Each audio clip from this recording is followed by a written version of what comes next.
สำหรับเมืองสระขบวนกับมีทั้งขบวนแห่ที่ทั้งเสาถือป้ายการนุ่งคู่เมืองและขบวนรถแห่ผู้กองบังไฟใหญ่ขบวนเส้นบังไฟใหญ่ที่ว่าขนาดสมบูรณ์ก้อนใหม่ที่ว่าโดยเฉพาะแล้วแมนไซขบวนแห่ในทางเหตุก็ว่าประมาณของค่อยต้นมาถ่ายเนาะ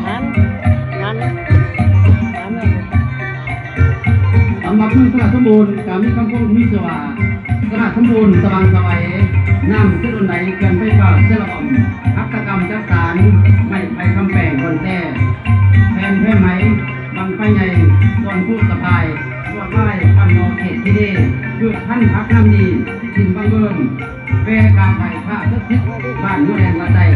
ห่วงภาษาหักไทยบ้านเกิดเมืองนอนนี่ที่ว่าเป็นเกี่ยวกับคำพูดของเมืองสระสมบูรณ์ประธาน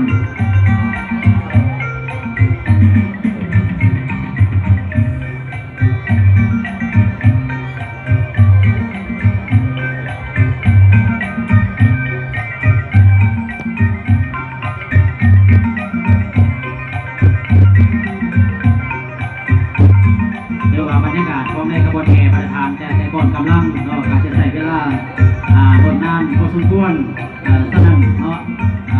หลายภาคหลายส่วนของเรามีบทฟ้อนเนาะมีทั้งบทตัดบทเงาเพื่ออยากให้ประธานการนำรวมไปถึงประธานแขกทั้งประเทศคือต่างประเทศได้เบิ่งได้เห็นเกี่ยวกับบทฟ้อนที่เป็นการส่งแสดงถึงวิถีชีวิต